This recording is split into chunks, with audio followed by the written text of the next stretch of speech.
السلام علیکم۔ کسی کی عادت ہو جانا کتنا برا ہے، ضرور پڑھیں۔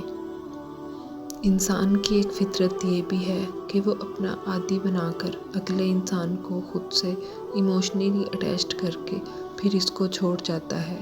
اس انسان کو پہلے جتنا وقت وہ دیا کرتا تھا اب اتنا وقت نہیں دیتا ہے۔ ایسی لڑکیاں اکثر دوسری لڑکیوں کے ساتھ بھی یہی کرتی ہیں، یہ جانتے بوجھتے کہ عادت کتنی بری ہوتی ہے۔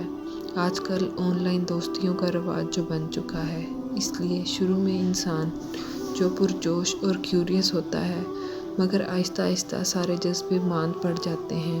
پھر جو انسان دوسرے انسان سے اکتا جاتا ہے وہ اس انسان کے میسج کال کا جواب دینا کم کر دیتا ہے۔ اس انسان کو اتنا وقت نہیں دیتا جتنے پہلے دیتا تھا، اور پھر ایسا ہوتا ہے کہ کئی ہفتوں اور مہینوں تک ان کی بات نہیں ہوتی۔ اس سب میں جو انسان سب سے زیادہ اذیت میں ہوگا وہ کون ہوگا؟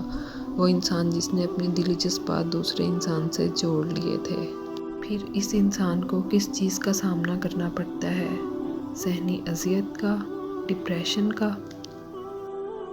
اور پھر میں آج ایک بات پھر کہوں گی کہ آپ کبھی بھی اپنے دلی جذبات کسی ایسے انسان کے لیے نچھاور نہیں کریں جن کو ان قیمتی جذبات کی قدر ہی نہیں، جو ان کی اہمیت کو جانتا ہی نہیں ہے، جو اس پرخلوص رشتے کی قدر نہیں کر سکتا۔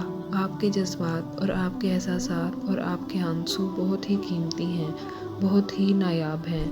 اپنے ان انمول جذبوں کو کسی انجان پر مت واریں، جانتے بوجھتے کہ اگلے کو آپ میں کوئی انٹرسٹ نہیں ہے۔ قدر کریں آپ خود کی، اور ایموشنلی کبھی بھی کسی انسان سے اٹیچڈ نہیں ہوں۔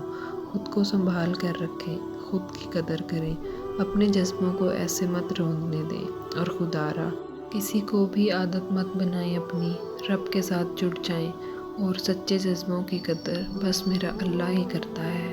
یاد رکھیں۔ جزاک اللہ۔